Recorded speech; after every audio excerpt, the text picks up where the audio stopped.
Here's a clap. Enjoy.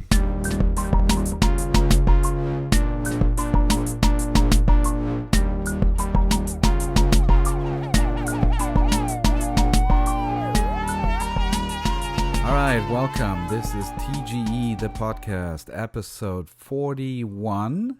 Is it 41? Did I get this right? Yes. Episode 41. Today we're going to be talking about a film that probably not everybody has seen, but it's one of those films that I really, really enjoyed and watching. It's End of the Tour. And I'm here with my friend Tyler. Tyler, how are you? Good, Sven. You're a little confused about what episode because we actually recorded a different one ahead of this, a very special episode, which we'll talk about in a second. But first, we want to thank everyone for listening. We want to thank everyone for subscribing. We want to thank everyone for telling your friends. We really appreciate how it's growing, the feedback we're getting, the comments that everyone is making, and how we're getting led to cool films and cool discoveries and kind of building this community and adding to the understanding of the art form and craft of editing. Nice. Yeah, we already recorded an episode yesterday on Sunday. Today's Monday for us. And that was with Roger Nygaard, the editor from Veep, who listened to one of our episodes and then kindly sent us an email and said he'd love to talk to us. And we ended up talking about all kinds of things. He's currently working on Curb Your Enthusiasm. He's a documentary filmmaker. And I think it's a really cool episode in terms of the takeaway. There are a lot of things that I learned during that conversation. How about you, Tyler? Yeah, it was really cool, even to just hear his take on some common tropes and stuff like that was really cool. It helps solidify it more, and he has a lot of really unique perspective and approaches to editing comedy, and his approach and working on various different styles of improv and stuff like that is very cool to hear about. So we look forward to sharing that with you. And also a little bonus that no one will be able to hear on the podcast is that Sven, I guess for some reason you were a little bit under an impression that we were being called out for analyzing it wrong or something like that. Well, I was just I was just taking out an insurance policy. That's what I did, just in case. But we'll have to find out whether that was necessary or not. Well, I thought, you'll find out whether we read wrong. But I will say one thing that was speculated that was inaccurate in our review. But the other thing that is fun to point out about this is the scene we actually chose is a scene that he has shown in a class that he teaches on editing and actually taken apart and analyzed and shown the different coverage and stuff they work with. So it was really cool that it was a scene he'd already talked about, so you get a really thorough understanding of it, which is something to look forward to. Yeah, it is amazing that now we're at a point in this podcast where editors are actually listening, and then, or maybe it gets pointed out to them, hey, somebody is making a podcast about your episode, better check it out. And then for them to reach out, we definitely want to invite everyone that is listening to reach out to us, and we're always happy to take this podcast in a new direction just based on the feedback that we're getting. Yeah, and I can't think that, are there any scenes we've really trashed? I mean, there's only one that we had a problem with, and it's still our least listened to episode. I'm going to quit calling attention to it, because even though I mention it more than any other episode, it's still the lowest listened to one, so I don't want it to spike, because I tell people which. But also, interesting thing in the interview was that I only realized this today was, through most of it, the way you had the light set up in your studio, he had like a giant panel light behind his head, even though we weren't filming. Yeah. So he was like this silhouette the entire time that I was watching it. Oh, yeah, from your perspective. Yeah, I just wanted to create a mood somehow. I just wanted to make it look a little warm and cozy, get him comfortable. It worked. It was a very backlit film. And if we were cinematography guys, we could tell you whose style that is. Mm-hmm. Nice. Well, how was your week? Well, I just saw you yesterday. I was trying to segue. I know the segue. So something, because we try to talk about a little something relating to careers or craft at the beginning of each episode, and I thought it'd be interesting to talk about the freelance lifestyle, because I had a weird situation where and this happens all the time, so I thought it'd be fun to discuss. I've been incredibly freakishly busy and am until mid-ish June, and got offered, without looking for them or anything, 2 jobs this weekend, right at the start of the weekend, starting around the same time, and it's like, oh wow, that lines up for something I didn't even look for or go after. And then, it was kind of thought that was cool, and though didn't need them, wasn't expecting them, was looking forward to some time off. But it's always great that there's work that pops up for those breaks. And then, within 24 hours, both were gone completely. Mm-hmm. And I just thought it was funny how those things happen, and we talked about it a little bit. But just in terms of that lifestyle and how you set your expectations, and then suddenly it's like your expectations get raised in a way you weren't even looking for, and then that thing's gone, and it's like, well, now I'm a little bit bummed out about something that never, was even real 24 hours ago. It was real for a moment and then it went away, which is the fate of the freelancer. It is a little bit tricky, but when you are sort of pursuing a career as a freelance editor, you try to put yourself in a position where hopefully you'll get an offer maybe every 2 weeks of something, so that if something comes to an end and you need to keep working, that you hopefully are in a position where you can jump onto a new project relatively fast. I sometimes get like emails from assistant editors or people that are still early in their career where they're reaching out to me at a point where it's almost too late, where they're like, I'm available right now and I need to make money tomorrow so that I can pay my rent. And that's a very scary situation to be in as a freelancer. So with a little experience and maneuvering the industry, hopefully you can be in a position where you are always good for a few months and you can really breathe a little easier as jobs come in and you get opportunities. Yeah, we talked about the desperation window, at what point you begin really worrying. And you were saying you have like a 6-month window of when it's like, if there's no work between now and 6 months, I'm screwed, and you get desperate and maybe start doing stuff you wouldn't normally do. Yeah. And I don't know how many times you've hit that buffer in the last several years, but mine's like a 3-month window where I only get really worried. And I mean, again, it's been like a really long time since we've had to worry about anything like that. But I think that's about my number when it's 3 months out, is like, oh God, we really need something. Yeah, not recently, but I've been, even just maybe like 4 or 5 years ago, I've reached points where I'm like, okay, now I need to just really lower my bar and just take anything so that I can make rent. I've been there, and I've been there many times. But hopefully and luckily it's always been like just a glimpse, and then you sort of stumble into a new project and you can like reassess your strategy and build up more of a emergency fund so that you don't get into that feeling again, because that is really stressful. And a lot of people, that's where their career sort of almost breaks, when they never can get ahead. And I understand it's really tough, but there are some things that you can do, and just be aware that you need to think ahead. So speaking of, this is a little bit of a different week too. I don't know what I just said speaking of, and there's no segue at all. But this is a movie which is rare, because usually I feel like you haven't seen a lot of this stuff we look at.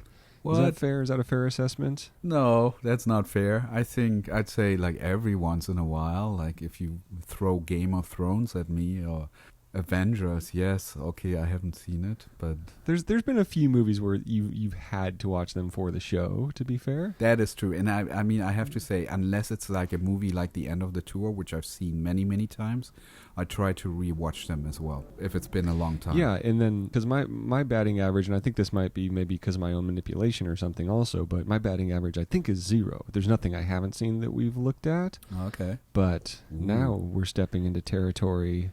And again, you're like, hey, this is one of my favorite movies. I love to talk about it. And it's like, I haven't seen it. Can't do it. What's your relationship with David Foster Wallace? Is that something that you came across in college, maybe? Yeah, I mean, I know who David Foster Wallace is, Infinite Jest and all that great stuff. But no, it was funny because it seemed like you weren't a fan. Like, have you read David Foster Wallace? I didn't know anything about it. I read the book afterwards, after I saw the movie the first time. Or I should say, I tried to read it. I spent about a good 3 weeks.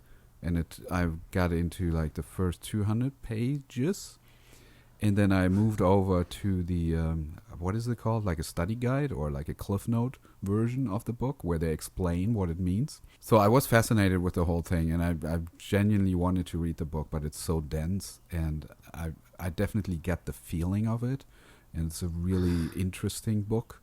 in terms of like mental wellness and suicide and all these sort of things that young people go through that are struggling. But Which book? Infinite Jest. But it Right. is it's so cryptic to me. Maybe it's because English is my second language that I had a really tough time keeping up. Well, it's written in like a very unorthodox style, and I think if we wanted our resident David Foster Wallace expert, we'd have to get Kurta, who provides our music, on, because he's a huge fan. Okay. And definitely had a bandana phase during his time in college. Completely obsessed. I don't know if he's seen End of the Tour.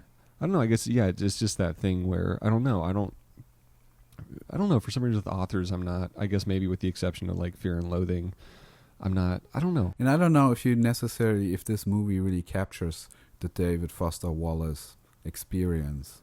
I think it might be just a thing on its own, but I think it works. Like, it's speaking to me, this film. It's one of the few films that I actually bought as opposed to just rented, so that I get the opportunity to rewatch it every now and then when I'm like in the mood. So what is it that speaks to you about this? I just love this feeling. There's some, I don't know, like they're going out of town to go to a book reading, and the way that the story unfolds, it's just very melancholic. Is that the word?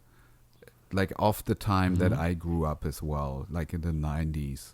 And it just, I don't know, I just like when I'm a little down, I just want to like sink into a couch and just like wrap myself into a blanket and watch a movie by myself. That's the kind of movie that I enjoy watching. Well, it's also interesting because I think it's a cool, for things that are, based on fact.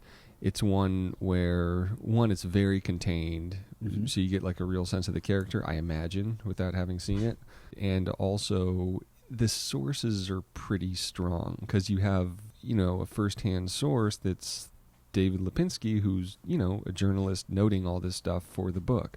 So it kind of lends a little more credibility to it than, say, the crossing of the Potomac or something like that. So I think it provides like great material to make a movie like this. So that always adds something cool to it. Yep. Well, maybe it's a good time to set up the movie. The End of the Tour is a 2015 American drama film about writer David Foster Wallace. The film stars Jason Segel and Jesse Eisenberg, was written by Donald Margulies, and was directed by James Ponsoldt. Based on David Lipsky's best-selling memoir, Although of Course You End Up Becoming Yourself. It was released on July 31st, 2015 by A24 Films. The film is the first film depiction of Wallace, whom Los Angeles Times calls one of the most influential and innovative writers of the last 20 years. And just a little bit about the plot. Writer David Lipsky is dismayed to hear about the suicide of novelist David Foster Wallace in 2008. He had interviewed the author over a period of days 12 years earlier, following the publication of Wallace's novel Infinite Jest, which received critical praise and became an international bestseller, a touchstone for numerous readers. So this is kind of the film is capturing that time. And I just love that relationship between Jesse Eisenberg and Jason Segel. I think they really just have an amazing chemistry in that film. I also want to point out that the editor of that film is Darren Navarro. That's our thing now. We're going to always make a point of that. And he is this is an indie movie, so I looked a little bit there. He's an assistant editor on some bigger things. Then after the End of the Tour, I feel like he became more of a working editor. I mean, he has plenty of credits prior to that, but nothing that I really recognized. Afterwards, I'm seeing Ballers, the TV show. I Love Dick, Mozart in the Jungle. So doing some of the top TV shows now, possibly some movies that I don't quite recognize. So I feel like he's probably staying in the indie world, then is making most of his money in the TV world. Gotcha. And I just wanted to read the comments because you really curated this clip. This was a clip that you really wanted to do and couldn't find. So yes, this is not the clip that I actually found. I wanted to show a clip that I actually taught in class a couple of times, which is earlier in the film, and the exercise that I was giving the students is to take out all the breath in the scene and then figure out how the drama changes. And it was a scene, it's the first time when David Lipsky and David Foster Wallace meet in his house, and Lipsky is like walking around and sort of trying to get the lay of the land. And by taking out all the breath, suddenly that scene turned from being somewhat like friendly and curious into a very aggressive scene. So it was an interesting experiment for students to figure out how important it is to include breath when you're telling a story. Yeah, which is ironic because Roger Nygaard was saying something involving breath about editing comedy that might be slightly different. Yeah, they completely remove breath. Now, I just want to read the comments on this YouTube video because I think they're great because it's published in 2015. Okay. The comments are, wow, rename this. Thanks for uploading, but that title hurts. And then, didn't realize I never titled it originally. And then, what is this from? Those are all the comments. We don't usually read the comments. So this scene, I should tell you, is in the earlier part of the second act. So they went to this, somewhere there up in Minneapolis, I think. And he's giving his final book reading, David Foster Wallace. And before they go, they meet up with these two women. And one of them is his kind of old flame from college that he's kept a relationship, and the other one is a local critic. And so they all tag along, and they're having this kind of interesting night where they sort of get to know each other. They go back to the apartment of Betsy, I believe, and hang out. And David Foster Wallace in this movie is just constantly craving TV. He's watching all kinds of cult TV shows or anything like MASH or whatever he can get his hands on, because he doesn't have a TV at home, because he has this addictive nature to him. Whenever he's on the road in a hotel room or so, he's just glued in front of the TV and then probably eating trash food all the time. So that's the setup of the scene. I thought this is a great scene to take a look at, because it doesn't really matter whether you've seen the film or not. Even though it's a small scene, there's a lot of things that are accomplished here that work with a lot of like confrontational situations that you might have in a movie. And that's where I'll leave it. Cool. I'll walk you through the scene. Tyler, did you watch the scene yet, or are you gonna do a blind I watched it. test? I watched it. Okay, nice. So the way that we do it is usually we include a link of the video that is publicly available. It'll be in the description of this podcast. I just remembered at the start of this podcast, one of the conceits was it would be scenes you'd never seen, just to go back in time and you would watch them live on the show and just give your reaction, and how quickly that didn't work after a few episodes. Yeah. I just remember. And now we put all this time and care into it. This is funny. Sorry, I just remembered that. Oh, no worries at all. And what we'll do is we'll count it down, and if you are in a position to watch the scene with us, you're more than welcome to do so. If you're not, that's fine too. We'll just watch it through and we'll let it play and describe as much as we can what's going on. And then we'll go back and talk about specifics. Sounds good? Very cool. So we're in this apartment. David Foster Wallace, Jason Segel, is watching with the two girls, and Jesse is about to walk into the kitchen because he wants to grab something to drink. And noteworthy, the host is offering him a beer, and he declines. He's going for the soda, which is important for the button at the end of the scene. So here we go. Mm-hmm. In 3, 2, 1. Beer in the fridge. Soda's fine, thank you. So we're tracking Jesse as he's walking into the kitchen. It's a pretty simple recipe. He was like very cool and popular. Then we cut back to them on the couch, and one of the girls, Betsy, pulls out a book. She's clearly trying to hide this from David Foster Wallace. Hey. And she walks into the kitchen. I brought you something.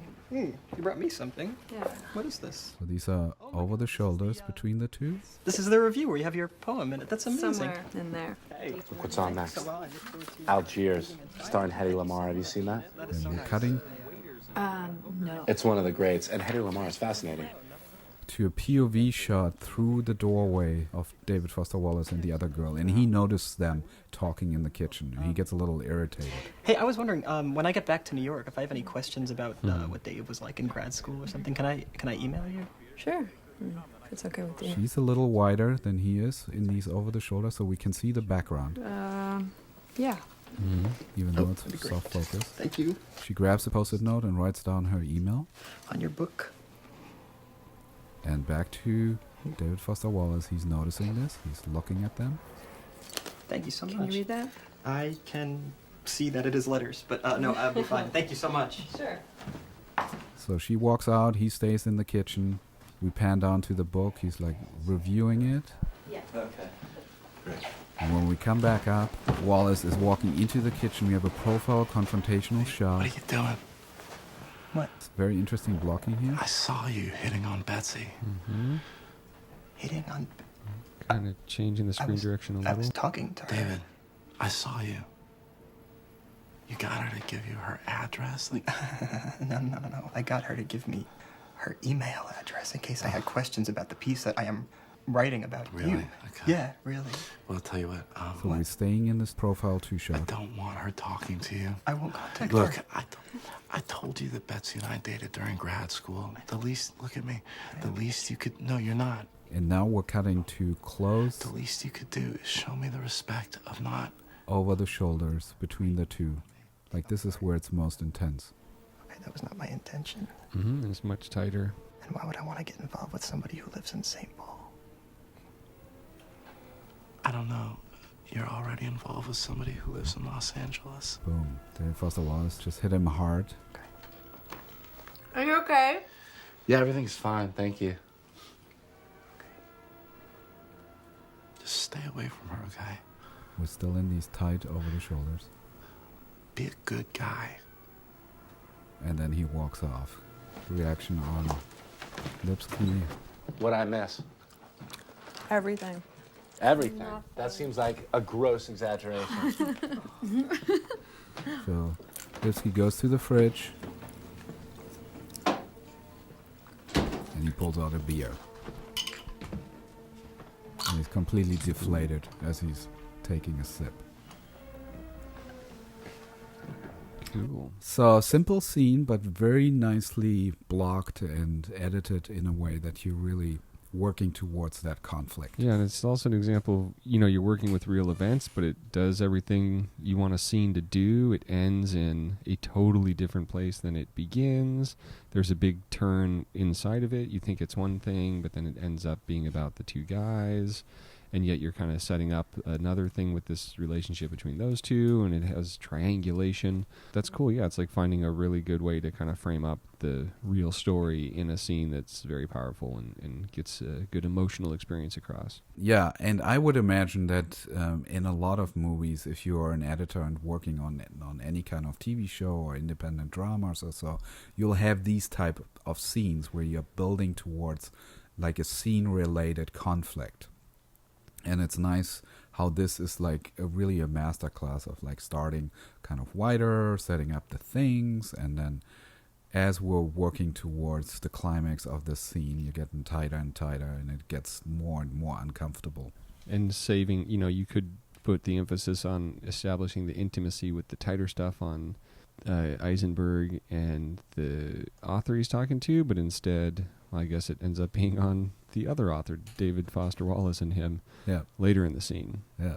So I talked about the beer at the front. So it's a nice little thing that you don't notice maybe right away, but he sort of proclaims that a soda is fine for him, and then at the end of the scene, the end result is that he grabs a beer and downs it because he's like completely put on the spot and feels embarrassed. That reference where he said, "Well, you have somebody in Los Angeles as well." I think it's something that if I remember correctly, David Lipsky revealed that he sort of had like a almost affair with somebody in LA while he's like in the process of being married or getting married. So now David Foster Wallace throws that back into his face and sort of proves to him. David Lipsky, who clearly has some flaws in his character, at least that's what the movie is telling us, in the fact that he's jealous, that he's not happy with his life. He wants to be David Foster Wallace. He's also a writer himself. He's completely not successful. While David Foster Wallace has written this amazing piece, and he knows it. Like, he read it, he was super critical at the beginning, Lipsky, and then he read it and he was like, oh my God, this is insane. This is so good. How did this guy that is like a college teacher write something like this? Oh, wait. So there's this whole rivalry between them. interesting scene in a And by the bigger way, plot. Yeah. fun fact: one of David Foster Wallace's students, briefly, was a young Paul Thomas Anderson when he was dabbling with college and deciding he didn't like it. Ooh, cool. Was in a class with pre-Infinite Jest David Foster Wallace, I believe. Yeah. That's cool. Yeah. I want to point out that in that first part of the scene, when Betsy walks up to him and we're intercutting between them, first of all, they are all over the shoulders when we're in these sort of medium close-ups. Sort of means that people are connected in a way. Sometimes that's a positive connection, sometimes it's not. Mm-hmm. And I think it's intentional that her framing is wider so that we always see in the background the door frame, and through it, even if it's blurred out or soft focus, we see David Foster Wallace hovering there and just like taking note of what's going on. Which can always be a little dangerous in editing when you have that going on, even just with extras. So it's a tough thing to balance, but I'm sure Siegel knows how to behave. And they probably shot it tighter on her as well to match it, and they just chose not to use it. Nowadays with visual effects, it's so insane. True. You know, for all we know that's all composite. You know what I mean? Just composited different versions of his take in it. Could be that both were the same and they just went tighter on Eisenberg. The other thing I want to point out is a really interesting blocking that I only noticed when I looked at it a couple of times, which is, like, I was trying to figure out how did they pull off this profile shot. They're basically against the wall and the camera seems to be inside of the wall. But then I realized, looking back, there's actually a doorway so they blocked around the whole scene and probably moved the fridge in a way that they have this opportunity to just back off to get this profile shot at around 140, 141. So, yeah. Maybe it's some, I mean, it looks like this is a real location as opposed to a set. I could be wrong. But they sort of figured out in the blocking, okay, why don't we make use of this doorway so that the camera can get out of the way and we can get this amazing profile shot between the two. Or they built the set that way, so they included a doorway so they can pull the shot off. Otherwise, they would have had to cheat it. We've often done in student films where we just moved the fridge and everything further into the room and made it look like it's still against the wall, but it's not. But yeah, this is all kinds of films. Yeah, cheating's a regular part of it with blocking and everything, and that also goes to show you, like, if you look at, we have a similar thing. Although the screen, it's also a good example of like changing the screen direction between the two scenes, although they're in kind of the same location. Yeah, and just kind of resetting it up with the new master being the two shot of what's going on. But if you look at the way that they choose to frame the tight shot of Eisenberg at 212, right, where you just see this piece of shoulder. Yeah. Of David Foster Wallace kind of lurking in a much more imposing way is very different than it's done at 44, right, where we see the woman he's talking to that, you know, it's much more congenial, so it's just a very subtle way to kind of show one that's ominous and one that's just in a very subconscious way. It's a cool, effective technique. Great observation, because it really feels like his back is against the wall. Yeah, at 212. He's like really just, he can't move any further back because he's just jammed into the fridge. And because of doing this tighter long lens shot, it just feels really, really compressed. Yeah, but also the piece of David Foster Wallace's body that's making the frame dirty is very different than the piece of the woman's. And he's a different feel. It's much bigger figure than Jesse Eisenberg. Yeah. That's sort of what I have here. Maybe the one thing to point out is also these shots through the doorways to get that relationship between the people sitting on the couch and the stuff that's going on in the kitchen. It always feels a little like a POV to me.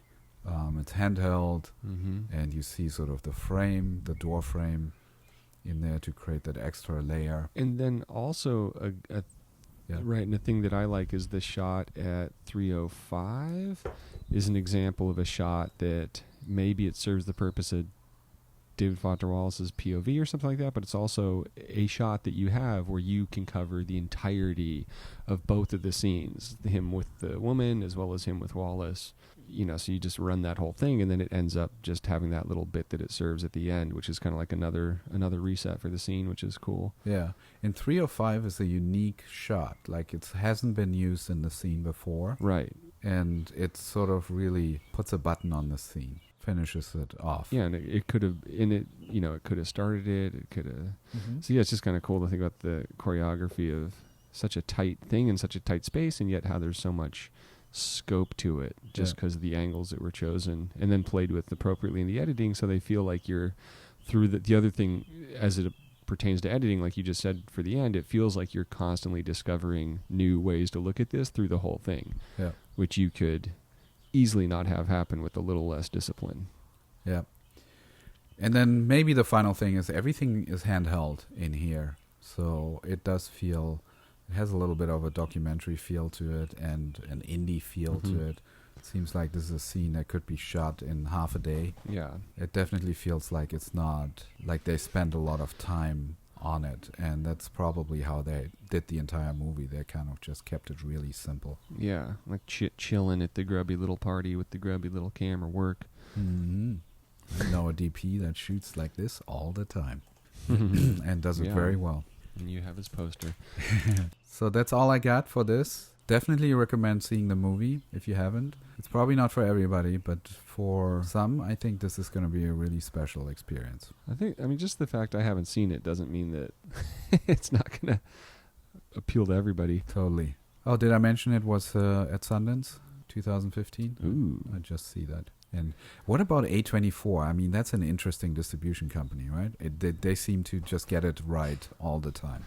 Yeah, especially that year, they just had a lot of winners, and they always seem to have their take on, the stuff that, I don't know, at some point in the 90s, and, was like the indie films that would be playing super mainstream. Yeah. They kind of have the market on, which is cool. For sure. All right. Well, that's all we got for you today. I was going to point out, since we're done, that you have a little bit of a cold, which we should have prefaced with, which is funny because when we met Roger, he said he does fist bumps. And he's been getting less, instead of handshakes, and he's been getting less colds ever since he made that decision years and years ago when he met Bernie Mac, who greeted him the same way. Yeah. We were like, oh, come on, we don't have colds. Like, it's fine. And then what do you know, Sven? The very next morning, I'm going to say he gave it to me. With a cold. So. Oh, he bumped it to you. Wow. Yeah, he bumped it to me. I think I would have been fine if we shook hands. I think. Because someone else put it on his fist. I see what you're saying. Okay, well, very cool. If you have any thoughts on this scene, any thoughts on this film, please let us know. Where do they let us know, Sven? I'm going to go with thisguyedits.com/comment. Nice. And if you enjoy what you're hearing, please tell a friend. Subscribe to the podcast so that you can tune in next week and hear Roger Nygard. It's a really cool interview, so you can look forward to that. And there will be more like it in the future. Yeah, hopefully. We would like to thank Curtis for the music, and as Sven always says, happy editing. Shows about tweakers. There's no sane zone, so put your head between the speakers. There's no sane zone, so put your head between the speakers. My life is a cheap joke, a dumb rap trope, complex and rising circles of uninspired art smoke. Historical, but parenthetical side. Now we awoke inside a city that needs a drug to be provoked, like my life.